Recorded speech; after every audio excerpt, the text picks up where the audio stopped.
aquí en este ámbito de Argentores, un ámbito tan importante para nuestra cultura, y quiero aprovechar este momento para rendir homenaje a un actor, un querido amigo, que es Pablo Moretti, cuyo cuerpo fue enterrado en el día de ayer, lamentablemente, y que, bueno, es el que en alguna oportunidad me ha traído también a este lugar.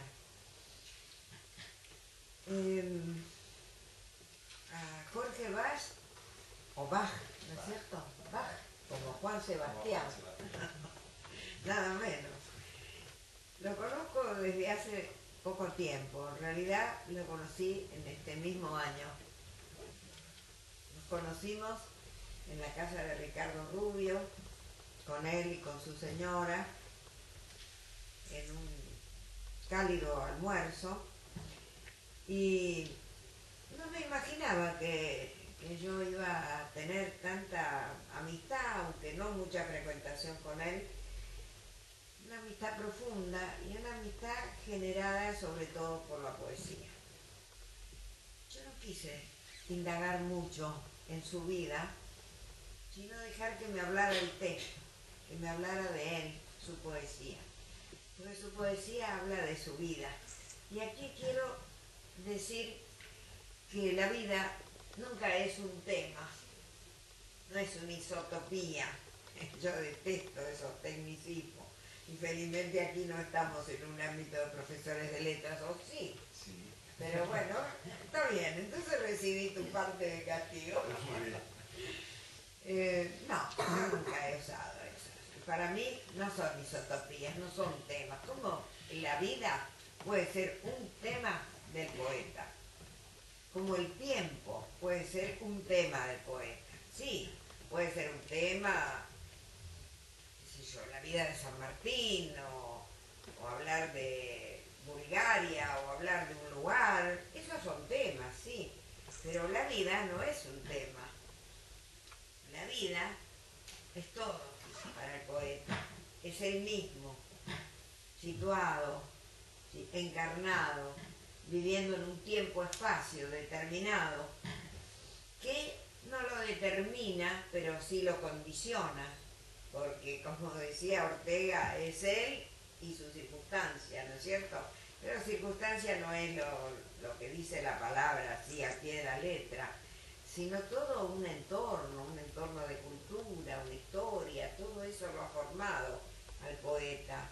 Y hablar de su propia vida es lo que hacen todos los poetas, porque en el fondo, también cuando habla de otras cosas, está hablando siempre de él mismo. No por egolatría, sino porque vida y palabra se corresponden íntimamente. Y la palabra le ha sido dada al hombre para hablar consigo mismo, hablar con los otros, hablar con Dios en ciertos casos, en este, por ejemplo, y para un modo de comunicación al que llamamos poesía, que no es la comunicación ordinaria, indudablemente, es otro modo de comunicación. De manera que yo propongo siempre no estudiar la poesía ni desde la teoría de las comunicaciones, ni tampoco desde la semiología, ni desde la lingüística. Porque la lingüística, por lo menos la ciencia lingüística, empieza por definir la palabra como un signo convencional y arbitrario. Y la semiología, que de ella deriva, sigue por ese mismo rumbo y habla de series lingüísticas, en fin. No los voy a cansar ahora con este tema. Entremos en la poesía, en este libro que primero conocí en su original y después me lo trajo Jorge en esta bella edición, tan cuidada como todas las que hace nuestro querido Ricardo Rubio. Precedido por unas palabras de Salvador Octobre, que aquí está y que no ha querido subir, aparece este libro que realmente me ha impresionado. escribí algunas anotaciones y para ser más fiel al tiempo que nos asignamos voy a tratar de leer, porque soy muy habladora, demasiado. El texto más importante para cada uno de nosotros es la propia vida. Es un texto. Leerlo, interpretarlo, reconducir la vida, iluminarla de sentido, es la tarea del hombre y una de las más importantes para todo poeta, especialmente cuando adquiere alguna madurez. Jorge Bach lo advierte al iniciar su libro y lo despliega poéticamente en un trabajo que esclarece su vivir y se proyecta al lector. Jazmines de la calle oscura ha titulado el libro, tan bellamente ilustrado también por nuestra artista que nos acompaña. Y efectivamente, en la calle, no quiero simplificar esa metáfora, pero en la calle oscura del vivir, dice él, hay 10 o 15 jazmines que están ahí sin marchitarse, fulguran, irradian su luz, permanecen al resguardo de la mirada del sol y de ojos ávidos. La afectividad es la que rescata a esos jazmines, esos instantes de luz. Esa afectividad selectiva del poeta que ilumina en su vida los momentos significativos. Y entonces el poeta va construyendo una memoria de amor con su mirada, esa mirada que lo vamos advirtiendo a medida que nos internamos en el libro, está hecha de fe, de espera, de premoniciones, también tocada por la duda. Pero algo permanece y algo que hace pensar, dice en la primera parte del libro, algo que hace pensar que los años planean un encuentro para mí. Esa frase me gustó mucho y después la fui entendiendo más a medida que avancé en el libro. Se impone en un libro que es bastante sobrio de lenguaje y de imágenes, no es de esos libros que hacen gala de toda una artillería poética, ¿no? Es bastante sobrio, pero se impone una imagen, el simbolismo del viento, el viento que dobla los tallos débiles, y se trata de un amor que mata la debilidad del amor. Es para pensar. Jorge, cuya sangre proviene, como la de muchos argentinos, de Europa, dice, recordando a su padre, de Alemania del Volga hasta Santa Anita en la provincia de Misiones, ¿no? Entre Ríos. Ah, porque hay varias, pero sí, se repite. Bueno, muy original. Admito que no se lo he preguntado todavía. Claro, son esos alemanes del Volga que han venido y se han instalado en colonias de nuestro país, en distintas provincias, porque también en Corrientes y en Misiones, ¿no? Bueno, la provincia de Buenos Aires. Sí, también. Y los campos son casuales y remotos, dice, ojos celtas en barcos de tifus y destinos abrasadores. Apenas intuyeron que las tierras y los campos son casuales y remotos hasta que el horizonte seduce al ojo poblado de lejanías. Aquellas raíces se saciaron de tierra fértil, del zumo del trigo y de la colonia, saborearon la simpleza del estibador. Y así sigue en otros poemas. Esos recuerdos se inscriben en un rincón silencioso de mi sangre, dice después.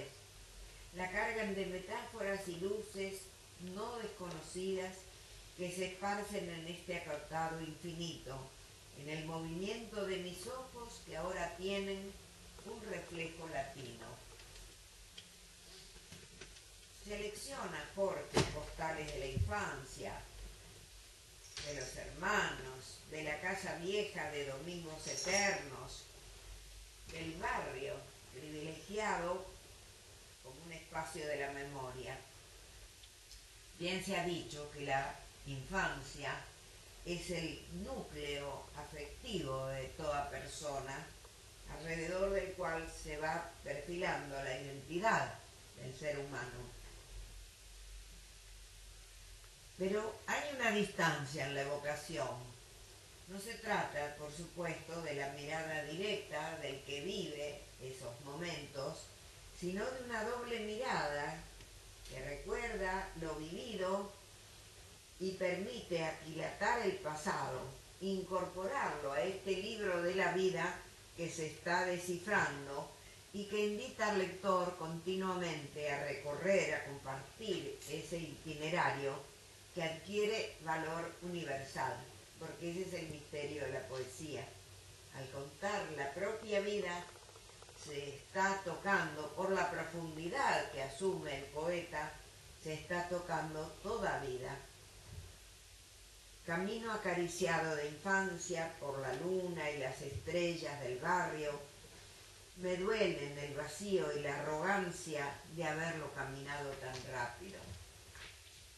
O sea que estamos asistiendo, como digo, a esa doble mirada, la mirada del niño, del adolescente, que lo deslumbra el mundo, y la mirada sabia del que vuelve y rememora. El sentimiento, por otra parte, desechado por algunos poetas que se llaman minimalistas o que siguen modas, no es algo menor y desechable, en modo alguno. Podemos recordar a filósofos eminentes que han destacado el valor del sentimiento, como por ejemplo Pascal, y más próximo a nosotros, el pensamiento de María Zambrano, esa filósofa española, a la que yo llamaría postmoderna si no fuese que el término ya está tan connotado con un grupo que no tiene mucho que ver con su pensamiento. María Zambrano ha hablado del sentir iluminante, atribuyéndole al sentir, más lindo hablar de sentir que de sentimiento, atribuyéndole el conocimiento profundo de toda realidad. Lejos de ser una mera aproximación del corazón, se trata de un instrumento revelatorio que preside e incluso anticipa aún a la actividad racional. Es una forma de la intuición, es una forma también de la razón, a la que llama María la razón poética. Yo a eso me dedico bastante, pero no voy a abundar ahora en esto. En ese sentir tiene su lugar el sueño, la recordación, el sueño que se entremezcla con la vigilia, introduciendo la percepción inconsciente, tan válida para el poeta como la percepción despierta. Jorge Bach hace lugar a los sueños como experiencia nunca agotada y que sin embargo está cargada de significación. Dice, yo sigo soñando que no sueño, y por un instante extraviado no he saboreado el infinito. Estoy explicando algunas frases. Conozco esta memoria constante en que me siento. O escuché la canción del poeta y mi silencio no está solo. Continuamente nos va acercando una apreciación profunda de sí y de los otros, de la palabra y el silencio, de lo que significa el acto del poetizar, sobre el cual proyecta una mirada muy lúcida. Poetizar en un mundo ruidoso y rutinario, que está alejado del poetizar. Por otra parte, hay una continua introspección en estos poemas asumidos en primera persona y ahí tampoco yo acepto esa categoría de sujeto lírico intermediario. Todas son categorías muy artificiales. Corresponden a algunos poetas, pero no a todos. En algunos poetas se da una gran transparencia, lo cual no significa que esté volcado totalmente el yo contingente de cada día. No, es un yo más profundo, pero es transparente. Y estos poemas son conducidos por el amor, que a veces aflora sintéticamente en una imagen o se expresa también en forma de epigramas. Esta parte es muy linda. No conozco la tristeza, me conozco. O me libero del pudor y sangro por las heridas. En esas líneas sintéticas, él se retrata y condensa o define su propio poetizar. Me libero del pudor y sangro por las heridas. Nos está mostrando un sujeto llagado, estas son palabras de él, llagado, sangrante, dolido y a la vez gozoso, capaz de asumir sus dolores y superar sus miedos a través de la palabra.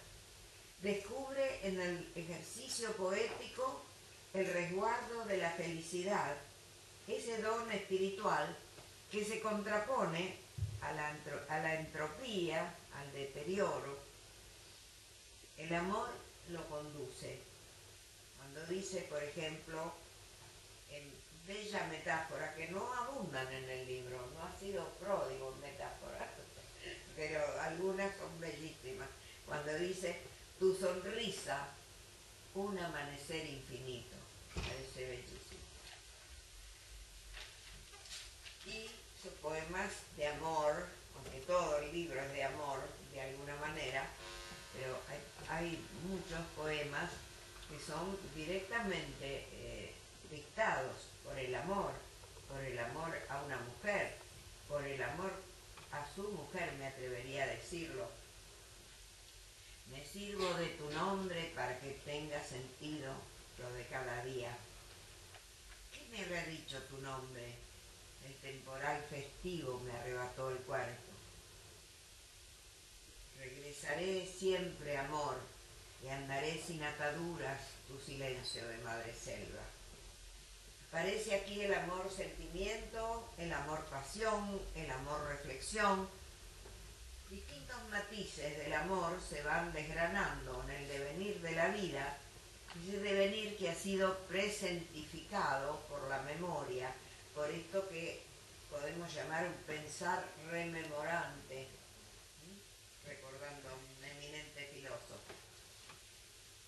Ahora te tomo de la mano y camino por la playa, como si las luces del mercurio no llegaran hasta nosotros, como si el viento acostumbrado de enero no supiera que te escucho, como si la arena aún quisiera habitar el suelo por no tocar mi cara.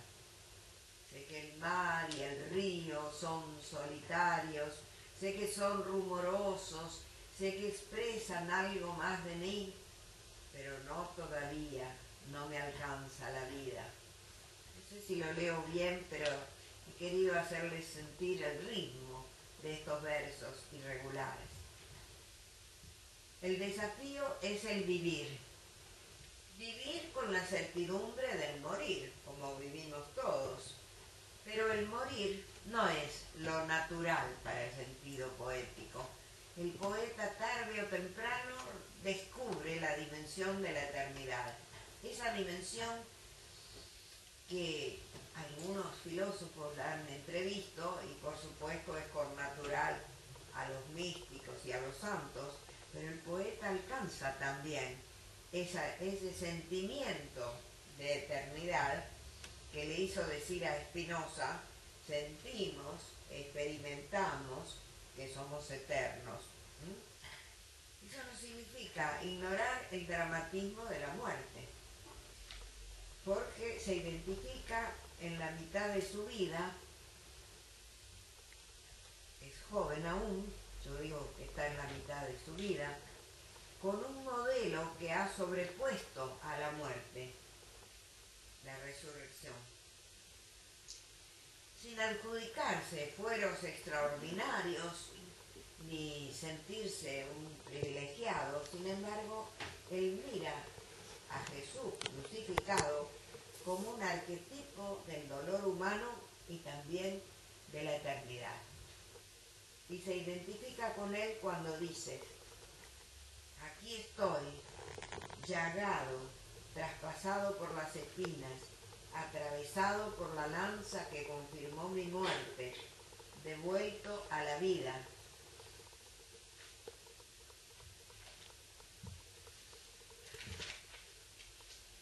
O sea, creo que hay mucha valentía y al mismo tiempo pudor en este acto de nadar contra la corriente, que me recuerda a Marechal cuando decía: yo, como el surubí, voy hacia las fuentes de mi río. La corriente lo empuja, ¿no?, hacia la desembocadura, lo lleva, lo arrastra.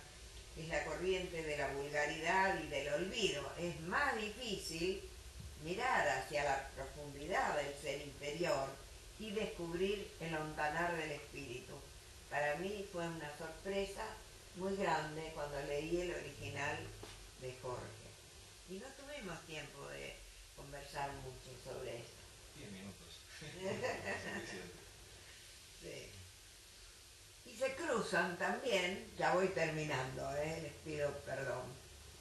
Se cruzan también algunas leves pinceladas históricas que a mí me hacen pensar en años de lucha, de aturdimiento, de confusión. ¿Quién no los ha vivido? Y más en este país siempre conflictivo. Y dice: no pude impedir que sangraran los pies por una llaga, y juro, Dios lo perdone, que no he conocido frontera más vergonzante que huir de las postales borrosas que aúllan en mi fondo. O sea, este evidentemente es un libro de catarsis, pero es también un umbral de sabiduría. En algún poema nos habla de un ciego, y pienso que también es una referencia personal. Nos habla de un ciego que permaneció en la oscuridad, en la ignorancia, hasta que abrió los ojos a la luz. También es un giro metafórico que nos habla de la vida del sujeto que nos está hablando. Me recuerda también, y perdonen estos saltos de un autor a otro, pero son propios del campo de la creación. Un poeta nos recuerda a otro. Me acuerdo de los últimos libros de Antonio Di Benedetto. Si bien Antonio no escribió poemas, pero también transpone su vida en cuentos, en novelas, presentándose, por ejemplo, en el cuento Abayay, que es de los últimos tiempos, cuando ya salió de la cárcel, cuando estaba en España. Abayay, que ha inspirado una película, como todos sabemos. Ahí se presenta como un penitente. Y en otros relatos, Benedetto se ha presentado como el bíblico Jonás, personaje que en determinado momento es vomitado por la ballena.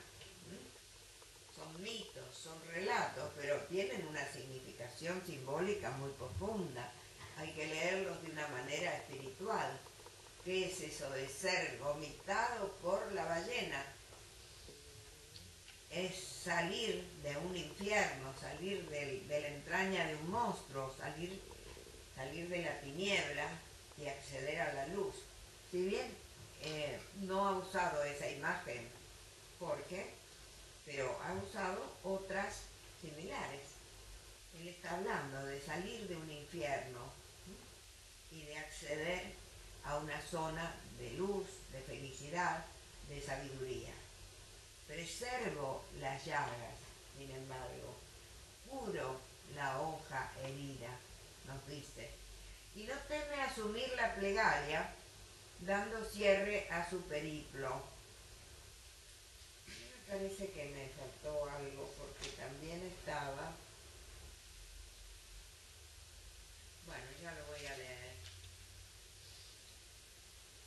Señor, si no me postro ante la cruz? Si entre otras cosas prefiero pensar que cuando rescataste a Pedro del mar, también me tomaste de la mano.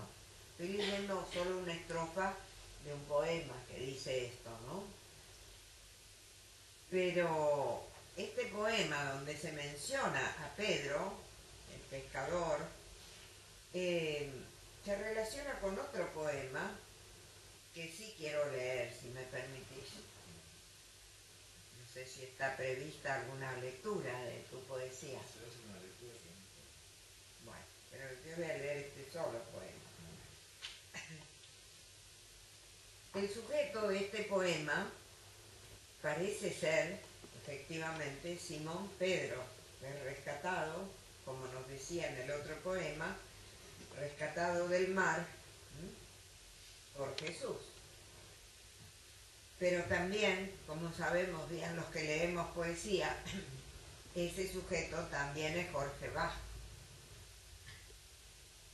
Se llama Sobre las llagas. Sangré los pies para llegar al Calvario, y como sana doctrina predica, puse la vista en las miserias, pero cuanto más sangraba, más se alejaba el Calvario. Al fin detuve el paso y dije: Señor, es que no entiendo que necesite solo miseria y dolor para construir el camino. ¿Para quién reservé entonces las alegrías y los dones? Sus ojos se levantaron. Jamás vi tanto amor. De su sonrisa brotó el dulce vino que embriagó las dudas. Entonces, bajo mis pies, se extendió un mar inmenso. Las olas me rodearon los tobillos. Lo miré a los ojos y al fin, cegado por lo que nunca comprendí, alcancé la playa y al llegar junto a los 11, puso en mis manos un pan y un pez y me dijo 3 veces al oído: siempre me has amado, seguime, siempre me has amado, anunciame, siempre me has amado, compartime. Usando estas formas del verbo que son nuestras, del voceo, que lo hace todavía más entrañable o más autobiográfico.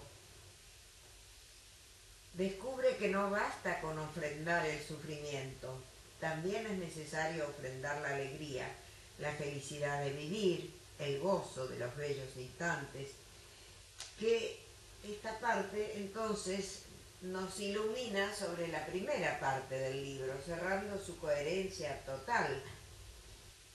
Elegir los jazmines, elegir los momentos de felicidad, y esas palabras resguardo, protección, cordura, que aparecen en muchas páginas de este libro, adquieren su plena significación, porque lo muestran como un libro de retorno, de sapiencia, un libro guiado por el amor y asentado en el reconocimiento, en la gratitud.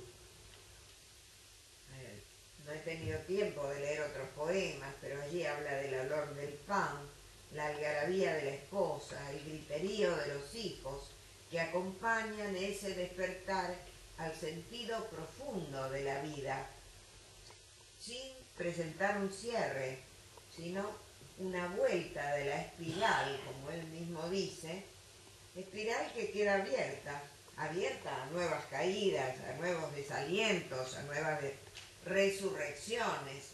El propio Cortázar decía: vivimos recayendo, ¿no?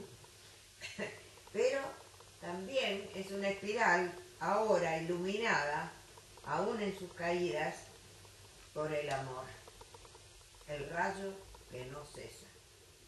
Nada más.